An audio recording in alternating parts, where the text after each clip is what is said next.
I want to share this real experience that I had about 7 years ago. This might not be as interesting as it could be because it's real. I'm not trying to make things up for the sake of entertainment. I just want to get this off my chest as it was one of the most traumatic experiences of my life.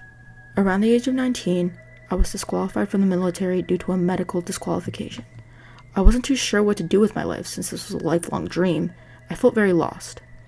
I did a lot of soul searching during this time, studied many religions and philosophies.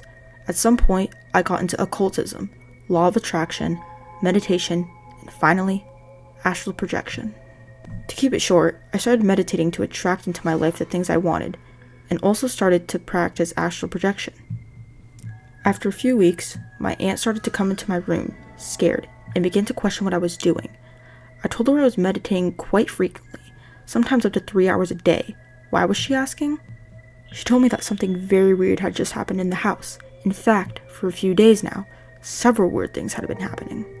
She told me while they were watching TV, the front door of the house unlocked itself and the door had just slammed open. They told me things had been falling off counters and my uncle was seeing things from the corner of his eyes. She didn't ask me to stop. She actually seemed intrigued.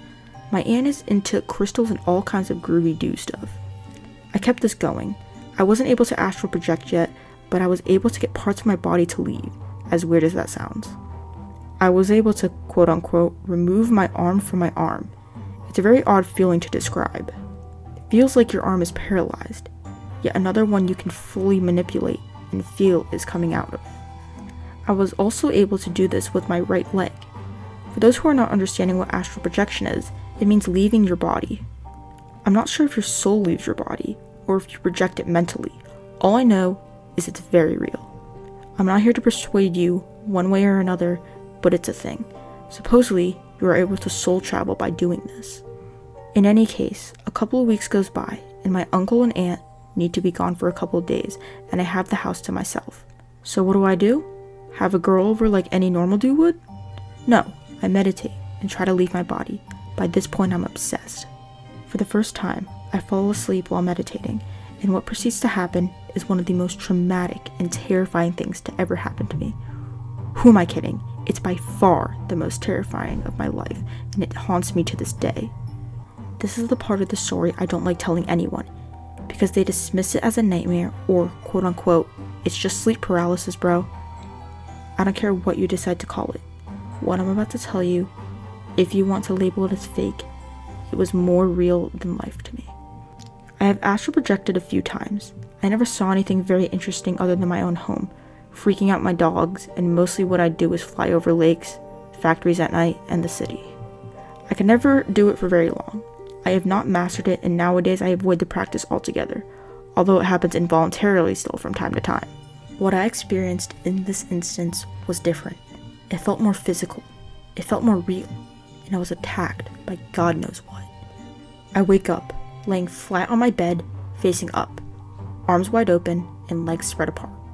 The TV is on. The show Ink Master is running. It's night, but the room has a natural light to it, almost like a full moon. I see a shadow in the corner of the room. I try to get up, but I can't move. I'm paralyzed. I start being able to move, but I feel heavy, like trying to swim underwater. The shadow gets closer to me, and then crawls on top of my body. This thing proceeds to put its hands between my legs and press and squeeze, I feel immense physical pain. There is actually something gripping my body and really hurting me. I try to scream, but I can't. I start saying, "The power of Christ compels you," over and over, but it does nothing. My back starts to bend in an arch, and I'm slightly levitating over my bed. Everything is happening very silently. This allows me to hear loud footsteps coming from the kitchen. While this is all happening, a man walks from the kitchen into my room. I can barely see or look, but he is a middle-aged man wearing a suit who looks very old-fashioned. After several attempts of asking, my words finally come out. "Who are you?" The man standing in the corner of my room states, "My name is Lucifer." I then ask, concerned, "Lucifer?" He states, "No, Lucifer." The painful back arching and floating continues for a while, when suddenly, it stops. I fall on my bed, and it's suddenly daylight. Ink Master is still on, and I can hear birds chirping. I never woke up from this. Like waking up from a dream, it simply stopped, and I was still awake. I spent the entire day looking things up online, trying to make sense of what happened. When it came night again, the same thing happens again. This entity, or whatever it is, it grips me the same way and hurts me. You gotta understand, the pain is very physical and excruciating. I can feel its hands and fingers, and this time I'm very pissed off.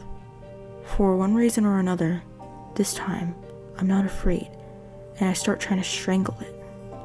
I start asking it to get me out of my body so I can murder it, and suddenly, it all stops. Just like that.